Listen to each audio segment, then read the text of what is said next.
Selamat datang di channel Nabla Education. Pada video ini kita akan melanjutkan pembahasan materi Fisika SMA kelas 11 Kurikulum Merdeka ya.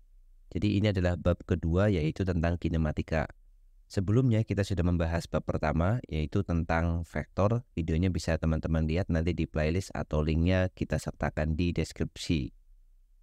Pada bab 2 ini dengan topik kinematika ada beberapa hal yang akan kita pelajari. Kita akan langsung masuk ke peta konsepnya yaitu kinematika ya. Kinematika itu adalah ilmu yang mempelajari tentang bagaimana benda itu bergerak. Jadi dalam kinematika itu mempelajari tentang bagaimana lintasan benda, berapakah besaran-besaran yang ada pada benda tersebut itu dibahas dalam kinematika. Sedangkan ilmu yang mempelajari tentang mengapa atau penyebab benda itu bergerak disebut sebagai dinamika ya. Nanti akan dibahas di materi selanjutnya.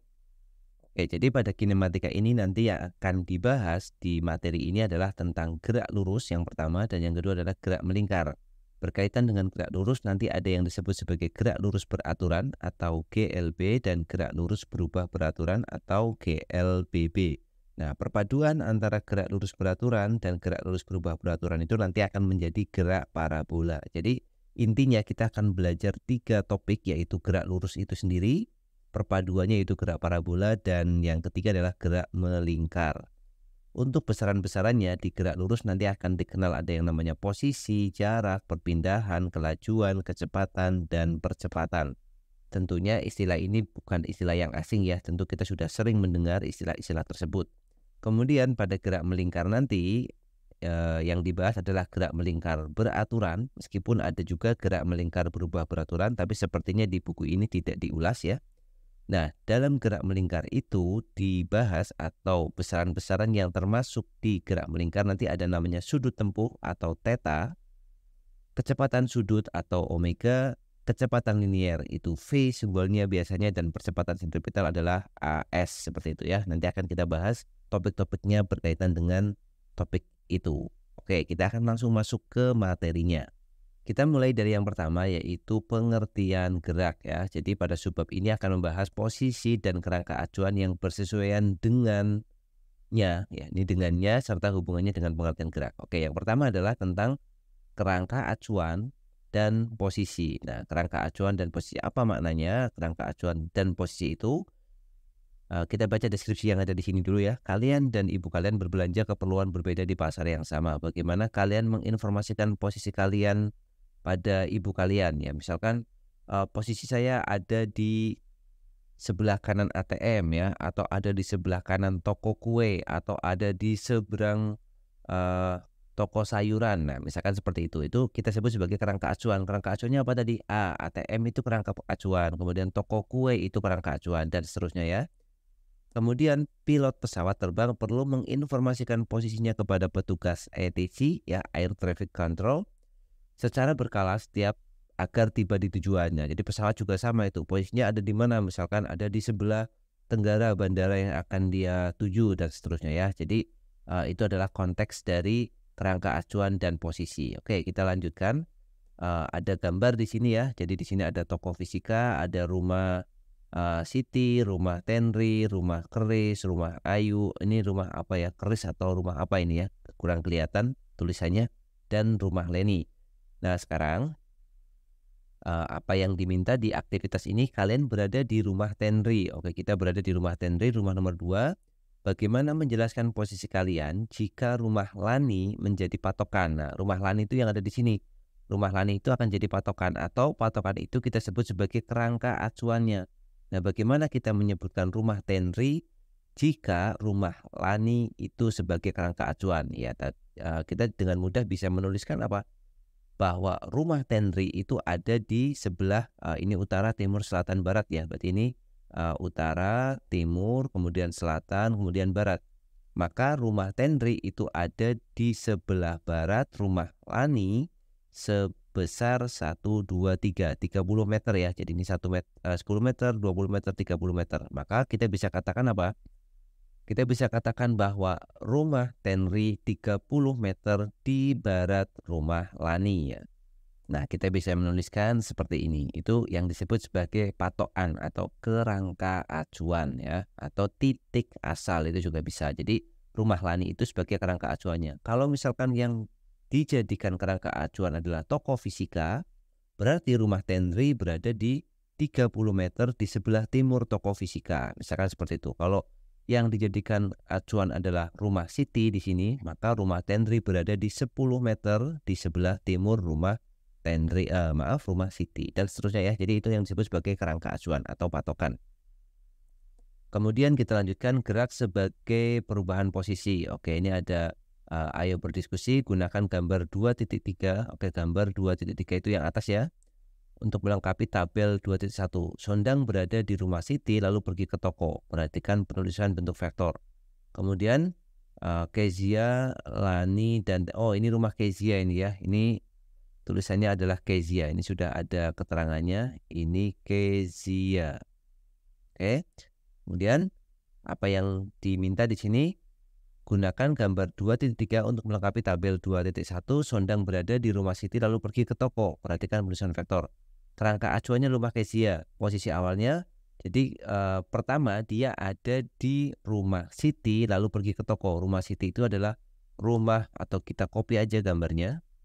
Ya, kita copy, kita letakkan di sini. Jadi kerangka acuannya adalah rumah Kezia. Rumah Kezia itu yang ini kita jadikan sebagai kerangka acuan. Kemudian sondangnya berada di rumah Siti lalu pergi ke toko. Rumah Siti lalu pergi ke toko. Nah, berarti posisi awalnya ada di mana? Posisi awalnya bergantung atau dilihat dari rumah Kezia adalah 20 meter ya. 20 meter di sebelah arahnya tadi kita lihat di sebelah barat ya, berarti ke kiri barat. Kita buat dulu mata anginnya, ini utara, kemudian timur, kemudian selatan, kemudian barat. Nah, jadi posisi awalnya sondang jika kerangka acuannya Kezia adalah 20 meter, ini 1, 2 ya, 20 meter di sebelah barat, atau kita tulis saja barat ya, B seperti ini, di sebelah barat rumah Kezia. Kemudian posisi akhirnya dia ada di toko fisika. Berarti dari sini sampai sini ya. Maka dia ada di 1, 2, ini 10, 20, ada 20 lagi. Maka 40 meter. 40 meter di sebelah barat juga. Di sebelah barat Kezia. Kemudian perubahan posisinya. Dari rumah Siti ke fisika. Maka perubahan posisinya adalah seperti ini. Jadi ke arah kiri. Kiri itu berarti ke arah barat sebanyak atau sebesar 20 meter. Jadi perubahan posisinya adalah 20 meter arahnya ke barat. Nah, jadi seperti itu untuk menentukan posisi awal, posisi akhir, dan perubahan posisinya. Kemudian yang kedua adalah rumah Lani sebagai acuan. Oke, kita hapus dulu untuk yang awal tadi. Kita akan pindah acuannya adalah di rumah Lani. Rumah Lani itu ada di paling akhir di sini. Rumah Lani sebagai acuannya. Maka posisi awalnya dia mula-mula ada di rumah Siti tadi ya. Rumah Siti di sini berarti posisi awalnya adalah seperti ini. 1, 2, 3, 4 ya, 40 meter. 40 meter di sebelah barat. Kemudian posisi akhirnya berarti dari awal sampai ke toko fisika, yaitu 40 ditambah 20, 60 meter ya. 60 meter di sebelah barat. Kemudian perubahan posisinya sama dari rumah Siti ke toko fisika. Perubahan posisinya tentu saja 20 meter ke arah barat juga. Jadi seperti itu. Kemudian jika kita mengacu kepada rumah Tenri sebagai acuannya, maka mula-mula dia ada di rumah Siti. Oke, kita hapus dulu. Jadi posisi mula-mulanya ada di rumah Tenri atau acuannya ada di rumah Tenri di sini. Kemudian posisi awalnya di rumah Siti. Berarti dia 10 meter kan? 10 meter di sebelah barat juga. Jadi ini 10 meter di sebelah barat. Kemudian posisi akhirnya berarti dari sini sampai ke toko fisika. 10 meter ditambah 20 meter. Jadi 30 meter di sebelah barat juga. Kemudian dari perubahan posisinya, jadi dari rumah Siti ke toko fisika sama aja, perubahan posisinya adalah 20 meter arahnya ke barat. Nah, jadi seperti itu ya. Bahwa kita bisa katakan benda bergerak jika posisi awal berbeda atau berubah daripada posisi akhirnya. Jadi ada perubahan posisi maka kita sebut sebagai gerak. Jadi gerak itu perubahan posisi terhadap apa? Terhadap suatu acuan tertentu.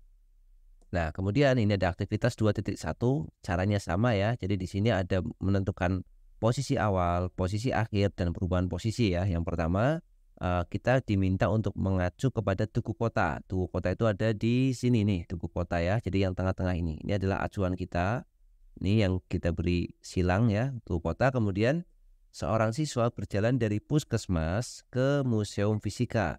Jadi posisi asalnya ada di puskesmas ini, kemudian menuju ke museum fisika yang ada di sini. Nah, untuk lebih mudahkan, kita akan buat semacam koordinat ya. Jadi kayak gini.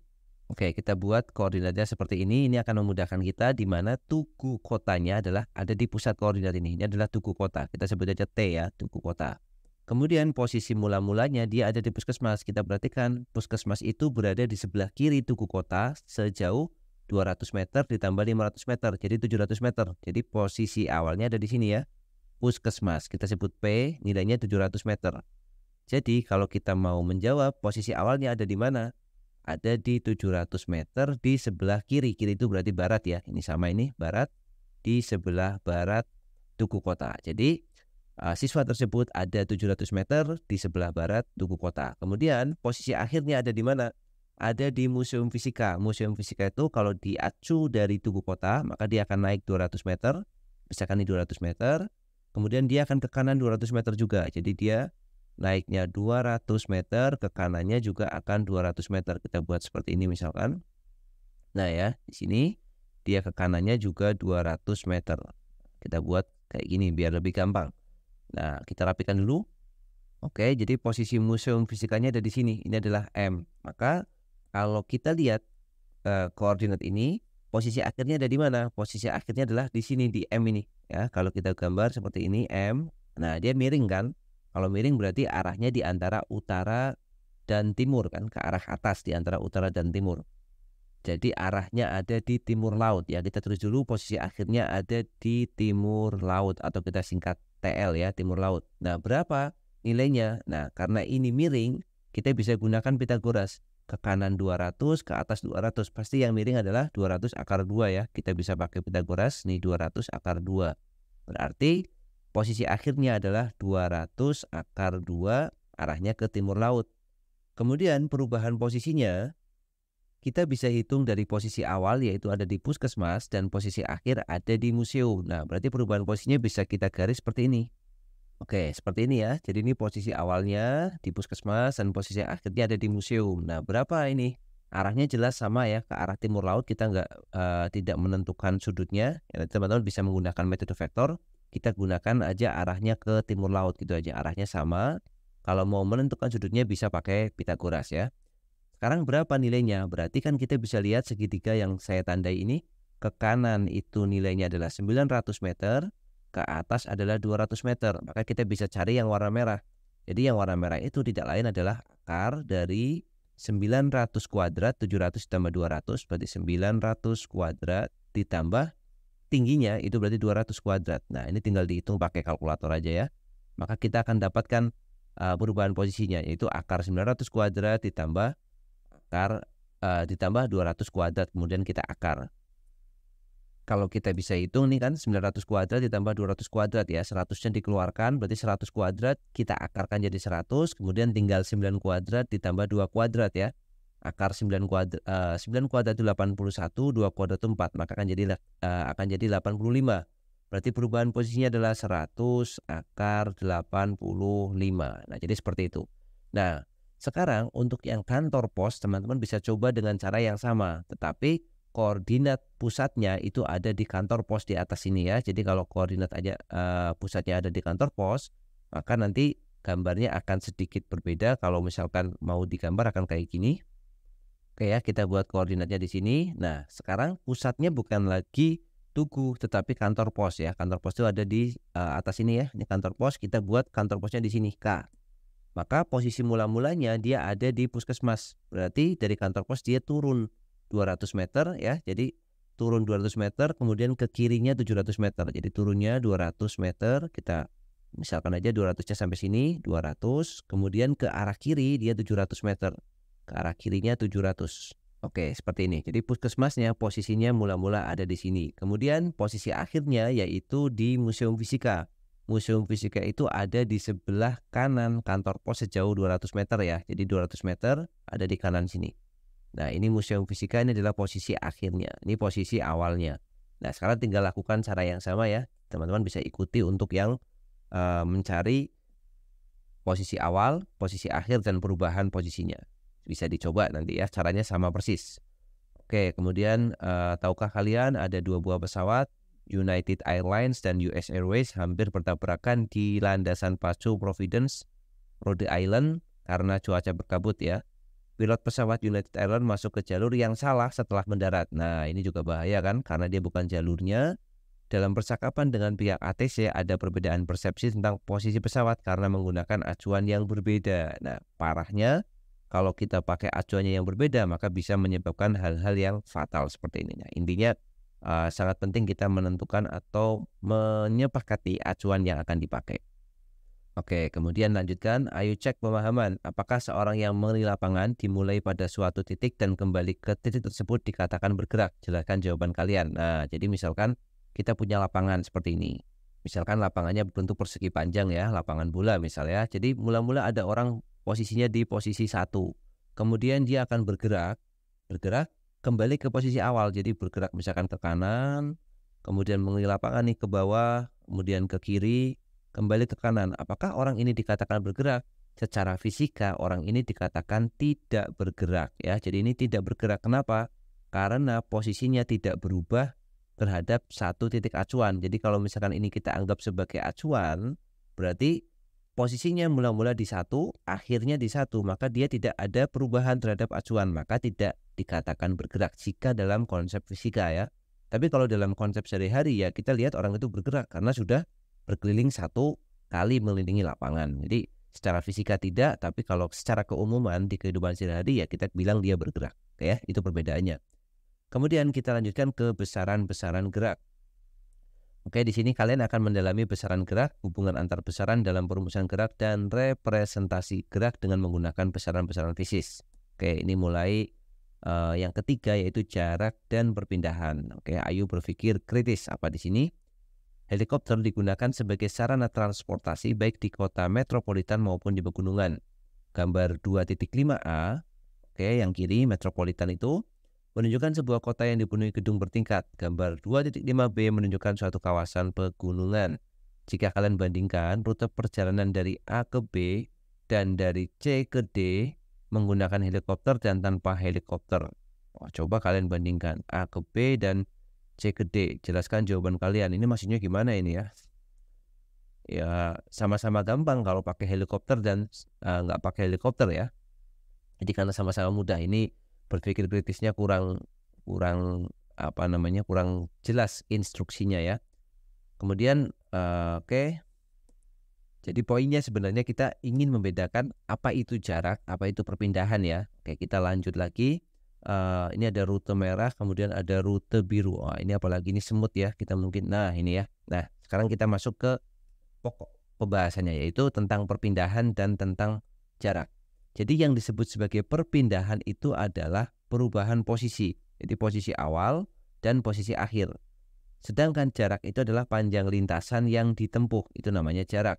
Nah, sekarang kita lihat. Semut ini mula-mula ada di posisi 1 misalkan. Nah, dia akan menuju permen yang ada di posisi 2. Tetapi semut itu berjalannya itu seperti ini ya, yang warna biru ini ya.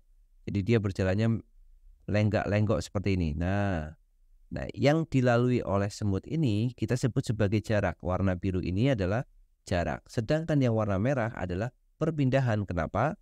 Karena dilihat dari posisi awal semut dan posisi akhir saja. Jadi perpindahan itu kita cukup melihat posisi awal dan posisi akhirnya tanpa harus memperhatikan lintasannya. Kalau jarak kita harus menghitung semua lintasan. Itu perbedaannya ya. Oke, sekarang kita lihat ada orang yang sedang bersepeda seperti ini. Nah, dia mula-mula ada di mana? Mula-mula ada di O ini ya. Kemudian dia ke A, kemudian ke B, kemudian ke apa ini? Instruksinya seperti apa ini? Jarak tempuhnya 10 ditambah 15 ditambah 10 lagi. Oke, ini juga ya kurang jelas ya. Instruksinya itu orangnya geraknya dari mana ini kalau kita lihat gambarnya. Masih kurang begitu jelas ya. Jadi kalau kita lihat nih, oke, kita analis saja ya. Kita nggak usah melihat jawaban yang ada di sini. Jadi mula-mula orang ada di 0 km ini. Kemudian dia ke A ya. Ke A menempuh jarak berapa? 10 kilometer. Kemudian dari A dia ke B kan. Dari A ke B itu menempuh jarak ini 25 atau 15 ya. Kita anggap aja 25 ya.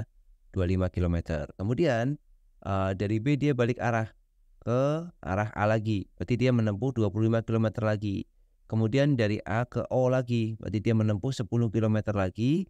Dan dari O ke C, akhirnya dia ke C, berarti menempuh jarak 10 kilometer lagi. Nah, ini menurut saya kurang tepat ya yang ada di sini ya. Ini jarak tempuhnya kurang tepat. Kita akan coba hitung jarak yang dilalui atau jarak yang dimiliki oleh pengendara sepeda ini adalah berapa. Kita hitung jarak itu jarak itu panjang lintasan.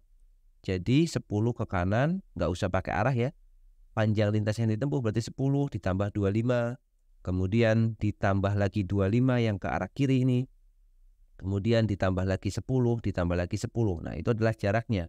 Kita tinggal hitung aja. Jadi 10 plus 25 ditambah 25 ditambah 10 ditambah 10. Maka kalau kita hitung berarti 50, 60, 70, 80 ya. Jadi 80 km, bukan 60 ya. Kalau misalkan asumsi kita adalah mulainya dari 0 km, dia berhenti di titik C ini ya, di toko fisika ini. Maka dia menempuh jarak 80 km, bukan 60 km. Sedangkan perpindahan itu hanya menghitung perubahan posisi. Nah, perubahan posisinya berapa di sini? Kalau perpindahannya kita hitung, itu berarti dari posisi O ke posisi C. O adalah awal, C adalah akhir. Maka perpindahannya hanya seperti ini. Dengan menggunakan arah ya, karena kalau teman-teman ingat perpindahan itu besaran vektor. Maka dia pakai arah. Maka perpindahannya adalah 10 km, arahnya ke arah kiri. Nah, kiri itu berarti barat ya. 10 km ke barat. Nah, ini betul perpindahannya, tapi jaraknya kurang tepat ya. Seharusnya jaraknya adalah 80 km. Kalau di sini asumsinya ini 25 km dan yang lainnya 10 km. Ini 10, ini 10, yang ini 25. Oke, seperti itu ya. Kemudian posisi sepeda dalam gambar 2.7 dapat dinyatakan dalam grafik posisi terhadap waktu. Lengkapi tabel dan buat grafiknya. Oke, jadi waktu tempuhnya OA itu waktu tempuhnya ditempuh jam 7 sampai jam 8 ya. Berarti 1 jam. Kemudian posisinya OA itu berarti 10 km. Jadi kalau kita ambil acuan dari O itu kan dia 10 km. Kemudian AB itu jam 8 sampai jam 8.30. Maka dia menempuh waktu atau memerlukan waktu 30 menit atau setengah jam ya. 30 menit itu berarti setengah jam. Kemudian posisinya berarti dihitung dari posisi acuan kita yaitu 0 km O itu berarti dia ada di 10 ditambah 25, 35 km ya. Jadi dia ada di 35 km. Kalau dihitung dari posisi acuan O ini, 10 ditambah 25. Kemudian BC, oke, BC itu dia jam 8.30 sampai jam 10.30. Berarti jam 8.30 sampai 10.30 itu berarti ada 2 jam. Jadi dia ada 2 jam. Posisinya, perhatikan di sini karena dia menggunakan posisi, acuannya adalah O, 10 km di sebelah kiri O. Artinya dia posisinya ada di minus 10 ya. Kenapa negatif? Karena kita menggunakan posisi. Kalau dia perjanjiannya ya, kita bisa balik juga boleh. Kalau di kanan posisi awal itu adalah positif, kalau di sebelah kirinya berarti negatif. Nah, maka kalau kita buat grafiknya, nah ini sudah ada nih. Bagaimana ciri grafik jika benda bergerak ke arah timur positif? Nah, ini sudah ada. Kita akan buat grafiknya dulu seperti ini. Kita buat dulu grafiknya yang agak rapi ya.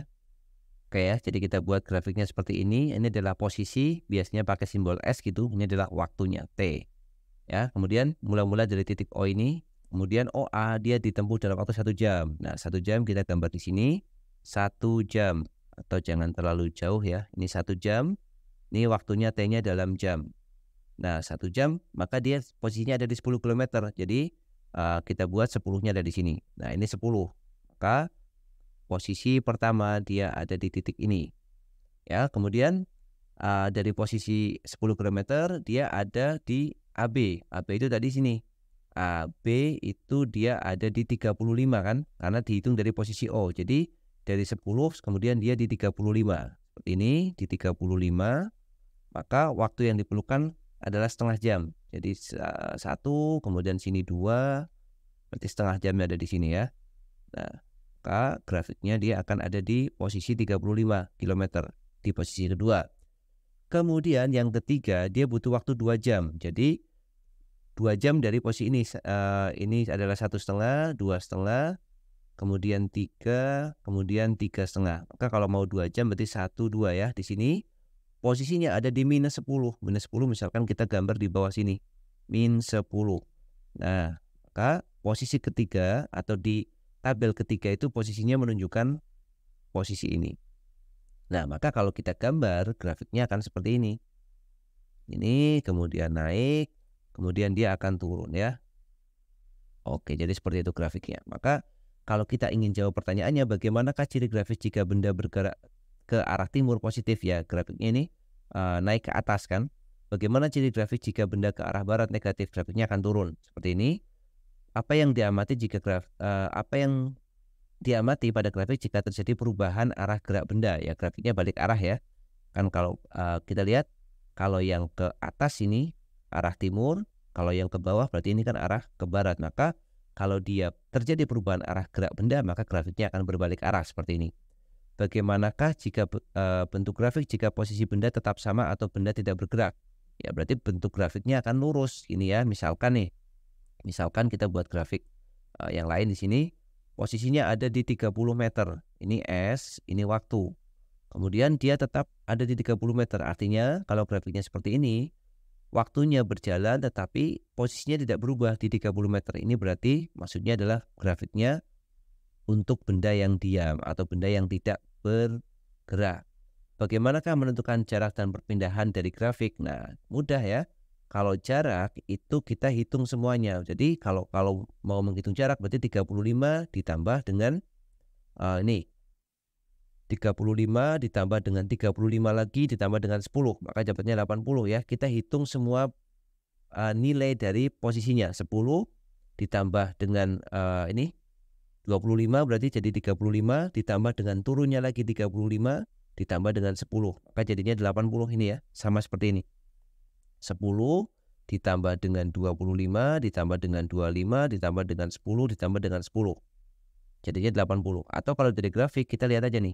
Naiknya 35, turunnya juga 35, sudah 70 kan. Kemudian tambah lagi dengan 10 ini. Nah, berarti totalnya akan 80. Tapi kalau melihat perpindahan adalah posisi awalnya ada di 0, posisi akhirnya ada di -10. Berarti perpindahannya cuma ini. Perpindahannya berarti berapa ini? Ya cuma 10 km ya. Jadi seperti itu membedakan jarak dan perpindahan dari grafik. Oke, seperti itu. Kemudian, ayo berteknologi, gunakan Microsoft Excel untuk menggambar grafik dari aktivitas 2.3 ya. Tadi aktivitas 2.3 kita sudah gambar tanpa harus pakai Excel, bisa ya. Kemudian karakteristik gerak dapat ditunjukkan oleh grafik posisi terhadap waktu seperti ditunjukkan oleh gambar 2.8. Apa yang terjadi dengan gerak benda yang berada di titik puncak grafik. Nah, ini tadi sudah kita bahas kan. Kalau ke kanan, berarti kalau ke arah positif, grafiknya akan naik. Kalau ke arah negatif, grafiknya akan turun. Nah, apa yang terjadi di sini, di posisi puncak grafik ini? Ya, yang terjadi di sini adalah bendanya akan balik arah ya. Bendanya akan berbalik arah. Jadi seperti itu sudah dibahas di sebelumnya tadi ya. Oke, kemudian ayo berkolaborasi, kalian bekerja sama untuk menyelesaikan tugas ini. Perhatikan perjalanan suatu kendaraan yang ditunjukkan oleh grafik posisi terhadap waktu. Grafik terdiri atas beberapa segmen.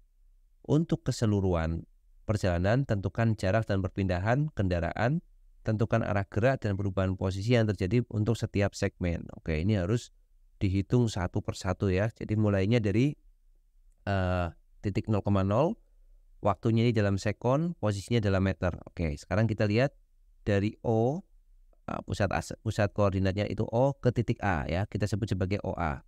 Nah, OA itu geraknya ke atas seperti ini, berarti positif. Maka kalau positif dia posisinya ada di mana? Ada di 2 meter. Waktunya 2 sekon. Jadi posisinya arah geraknya nih OA itu berarti kalau positif kemana ini tadi? Ke arah barat misalkan ya. Jadi ke kanan itu positif, ke kiri itu negatif. Berarti ini positif, ini negatif. Jadi arahnya kita buat kanan kiri aja ya biar gampang ya. Jadi OA arah geraknya ke arah kanan. Nah, arah geraknya ke arah kanan, kemudian dia menempuh jarak 2 meter kan. Karena dari O ke A, sekarang dia ada di 2 meter. 2 meter ke kanan. Kemudian AB ya, kita lihat AB. Posisi di A 2 meter, posisi di B 2 meter. Maka bisa dikatakan AB itu nggak berubah, maka dia diam. Kemudian BC. Nah, BC itu nih, posisi B 2 meter, posisi C ini mestinya bukan 6 ya. Jadi antara 2, 4, 6. Jadi kira-kira di tengah-tengahnya ini 5 ya, mungkin ya. Kita buat aja 5. Jadi posisi atas C ini 5, dari 2 meter ke 5 meter. Maka dia akan menempuh, ini ke kanan juga, yang ditempuh adalah 2 meter, dari 2 ke 5, jadi 3 meter ya. Kemudian dari posisi C ini dia ke arah D ya, jadi ini ke arah grafik DO. Grafiknya kita beri nama, jangan pakai 2 huruf ya, biar tidak bingung. Jadi ini pakai A aja, kemudian segmen B, segmen C, sekarang segmen D. Nah, kalau kita perhatikan segmen D itu dari posisi 5 meter ke posisinya 4 meter di sini. Nah, berarti kan dia balik arah kan, 5 meter ke 4 meter, berarti mundur dia. Berarti dia arahnya ke kiri. Ke kiri sejauh berapa? Sejauh 1 meter. Jadi dia mundur 1 meter ke kiri. Kemudian dari D ke segmen E, dari posisi 4 sampai di posisi 6, berarti ini 8 ya. 6 ke 8, berarti dia ke kanan berarti. Arahnya ke kanan atau ke arah timur. Sejauh berapa? Dari 4 ke 8, berarti sejauh 4 meter juga. Jauh 4 meter. Kemudian F itu 8. Posisinya di sini 8, di sini juga 8 meter, maka tidak berubah. Berarti dia diam. Di sini dia diam. Kemudian untuk segmen G, kita lihat untuk segmen G berarti dari posisi 8 ke posisi 0. Arahnya mundur berarti dia. Berarti ke arah kiri 8 ke 0, berarti 8 meter. Kemudian untuk posisi H ya yang terakhir, dari 0 ke posisinya ada di minus 4 ya, di sini minus 4. Maka arahnya pasti ke arah kiri juga. Arah kiri karena dia miring ke bawah ini ya. Kalau kanan berarti ke atas ini, kemudian kalau kiri berarti ke bawah seperti ini ya. Nah, berapa? Sejauh 4 meter juga. Nah, sudah. Sekarang kita sudah bisa menentukan pergerakan dari masing-masing segmen. Sekarang kita akan melihat jaraknya ya kan. Yang dimintakan di sini jarak. Nah, kalau jarak itu kita tinggal jumlahkan aja, tidak perlu memperhatikan kanan kirinya. Jadi jarak itu 2 meter ditambah 0, ditambah 3, ditambah 1, ditambah 4, ditambah 0, ditambah 8, ditambah 4. Jadi kalau kita hitung, 2 ditambah 3, 5, ditambah 1, 6, ditambah 4, 10, kemudian ditambah 8, 18, ditambah 4, 22. Jadi jaraknya adalah 22 meter. Kita tidak perlu melihat kanan dan kirinya. Sedangkan perpindahan itu kita cukup melihat posisi awal dan posisi akhir. Posisi awalnya ada di 0 di sini, posisi akhirnya ada di min 4. Maka perpindahannya adalah 4 meter. Arahnya berarti dari 0 ke 4 kan ke kiri nih ya. Ke kiri berarti arahnya ke kiri atau ke barat ya, seperti itu ya. Nah, ini membedakan antara jarak dan perpindahan kalau kita diberitahu grafik seperti ini. Oke, berikutnya ada literasi finansial ya. Jembatan Merah Putih terletak di Pulau Ambon, membentang di atas Teluk Ambon. Perhatikan peta dalam gambar 2.10. Garis ungu mewakili panjang jembatan yang melintasi teluk. Oke, ini ada garis ungunya. Kemudian perkirakan jarak yang dipersingkat dari Galala ke Rumah 3 dengan menggunakan penggarisan skala. Oke, ini tinggal teman-teman hitung pakai penggaris saja ya. Ini kurang begitu jelas gambarnya. Mungkin kalau di buku cetak lebih kelihatan jelas. Tinggal dihitung pakai penggaris aja, terus sesuaikan dengan skalanya. Oke, kita lanjut aja ke kecepatan dan kelajuan. Kecepatan atau velocity dan kelajuan atau speed menyatakan gerak benda ya. Kecepatan merupakan besaran vektor. Nah, ini ya kita sudah bahas juga di materi vektor bahwa kecepatan itu besaran vektor yang ditentukan oleh perpindahan dan selang waktu yang diperlukan. Kelajuan merupakan besaran skalar ya. Kelajuan itu speed, itu merupakan besaran skalar yang ditentukan oleh jarak dan selang waktu yang diperlukan. Jadi sama-sama kecepatan atau kelajuan itu simbolnya V. Persamaannya adalah S dibagi T ya. V sama dengan S per T. Yang membedakan apa? Yang membedakan adalah jika pada kecepatan S-nya adalah perpindahan, sedangkan jika pada kelajuan S-nya adalah jarak tadi. Jadi yang membedakan yang satu pakai jarak, yang satu pakai perpindahan. Jadi cara menghitungnya sama, yaitu S sama dengan V sama dengan S dibagi T, itu kecepatan dan kelajuan. Kemudian berikutnya ada yang namanya gerak relatif ya.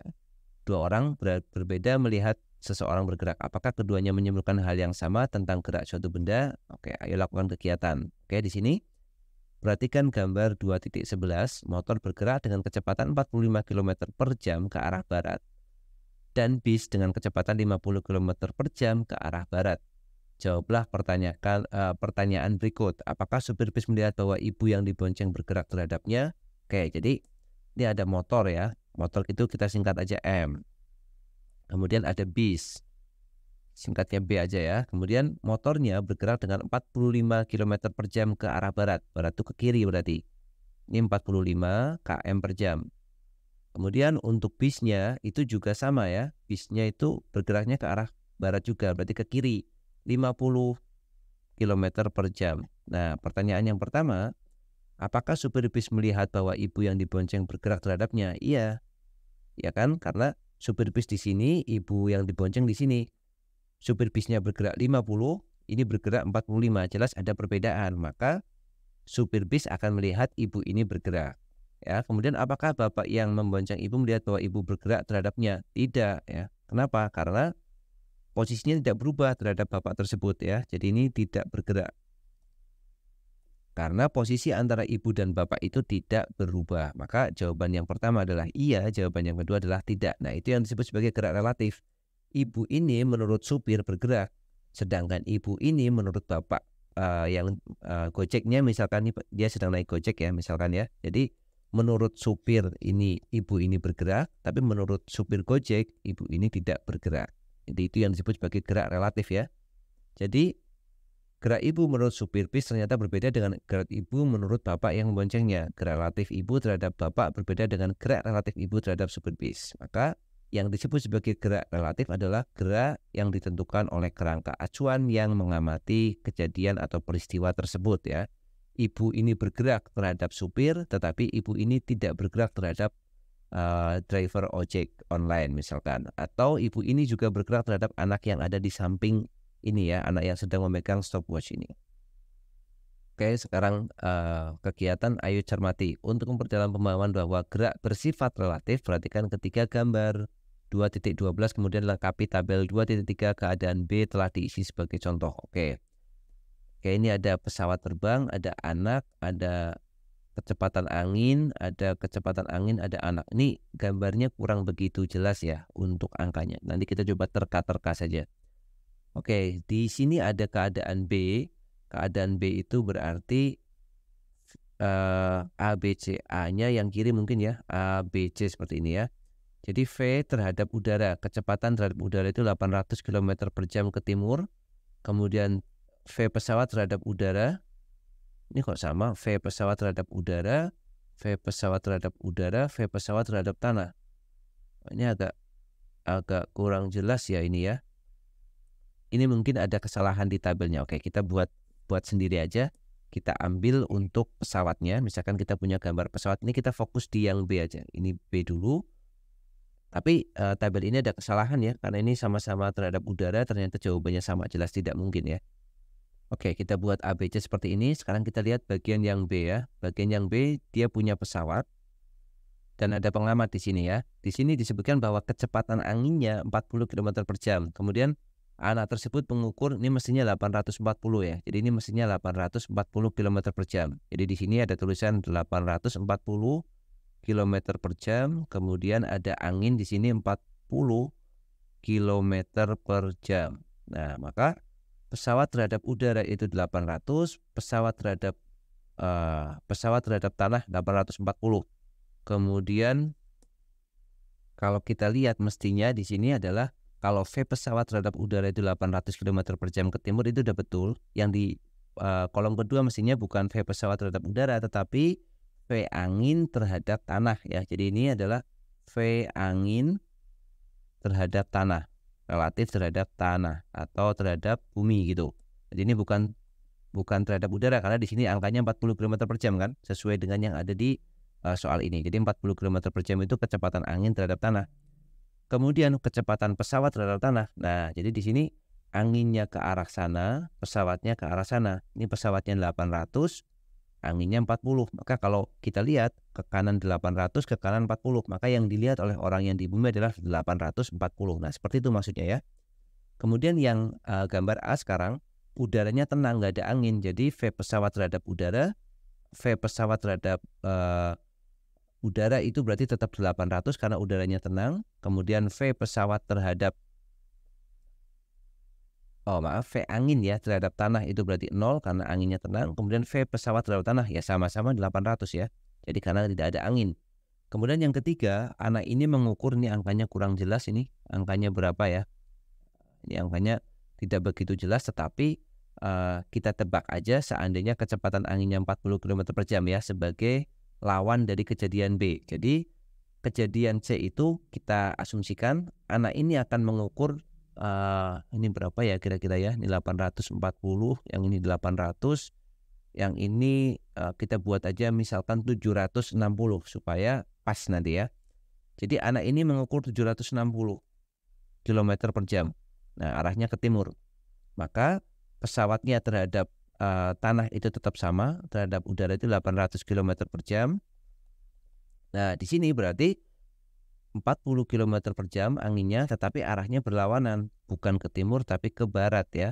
Kenapa? Karena yang terukur 760, berarti ini kalau kita gambar ya, ini berarti 800 pesawatnya, kemudian anginnya berlawanan 40. Nah, kalau kita relatifkan 800 ke kanan, 40 ke kiri, maka yang dilihat orang yang di bumi adalah 760 ya, kilometer per jam. Nah, jadi kira-kira seperti itu untuk gerak relatif itu.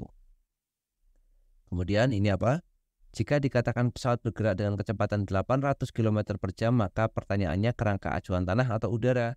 Pada umumnya jika dituliskan 20 km per jam tanpa penjelasan tambahan, maka itu berdasarkan kerangka acuan tanah. Ya, kalau tidak dihitung atau tidak disebutkan terhadap siapa itu berarti otomatis kita bisa asumsikan dia terhadap tanah. Nah, kita punya namanya kecepatan relatif. Persamaannya adalah V pesawat terhadap tanah adalah V pesawat terhadap udara ditambah dengan V udara terhadap tanah ya. Tadi sudah ya. Jadi ini misalkan ada pesawat terhadap tanah, misalkan 800 km per jam. Ini kita sebut sebagai V pesawat terhadap udara dulu. V pesawat terhadap udara itu 800. Kemudian udaranya juga bergerak ke arah kanan. Nah, V udara terhadap tanah atau kecepatan udara terhadap tanah itu misalkan kita sebut 40 tadi, 40 km per jam. Ya, arahnya kebetulan sama, jadi sama-sama positif. Berarti V pesawat terhadap tanah tinggal kita jumlahkan. 800 ditambah 40. Jadinya 840 km per jam kalau semuanya positif. Kalau nanti ada arah yang berlawanan tinggal dinegatifkan saja ya. Kemudian berdasarkan gambar 2.11, tuliskan kecepatan supir bis terhadap kecepatan ibu sebagai penjumlahan vektor kecepatan. Mana ini gambarnya? Oh, ini yang tadi ya. Jadi gambar 2.11 itu yang bus sama itu. Nah, ini dia ya.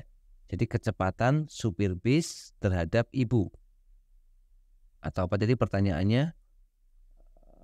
Tuliskan kecepatan supir bis terhadap kecepatan ibu sebagai penjumlahan vektor kecepatan. Oke, jadi tadi kita lihat bisnya bergerak ke kiri ya. Kalau masih kita ingat sedikit ya, bisnya bergerak ke arah barat dengan kecepatan 50 km per jam. Kemudian ibunya itu juga bergerak ke arah kiri dengan kecepatan 45 km per jam. Nah, pertanyaannya adalah, ini kan terhadap tanah, ini juga terhadap tanah. Tuliskan kecepatan supir bus terhadap kecepatan ibu sebagai penjumlahan vektor kecepatan. Nah, semuanya itu relatif terhadap tanah. Kalau kita mau menghitung kecepatan relatif bus terhadap kecepatan ibu, kita bisa tuliskan bentuknya seperti ini ya. Jadi V bus relatif tanah itu sama dengan V bus relatif ibu, ya VBI, ditambah dengan V ibu relatif tanah. Ini sama kan pesawat tanah, pesawat udara, udara tanah. Nah, tinggal pesawatnya diganti bus, udaranya diganti ibu. Kita tahu bahwa V bus relatif tanah itu kan 50 km per jam. Kemudian V bus relatif ibu akan kita cari, ditambah dengan V ibu relatif tanah itu 45. Berarti kita bisa menghitung V bus relatif ibu ya tinggal 50 dikurang 45 ya. V push relatif ibu sama dengan 5 km per jam. Nah, maka kita dapat ya. Jadi kecepatan push relatif terhadap ibu adalah 5 km per jam. Oke ya, seperti itu. Nah, jadi sepertinya untuk video ini kita sampai di bagian yang ini dulu, bagian yang tidak relatif. Nanti supaya tidak terlalu panjang videonya, kita akan lanjutkan lagi untuk pembahasan selanjutnya ya. Masih ada beberapa seperti kecepatan dan kelajuan sesaat, gerak melingkar, gerak parabola, dan seterusnya. Oke, terima kasih. Sekian untuk video kali ini. Kita jumpa lagi di video-video yang selanjutnya.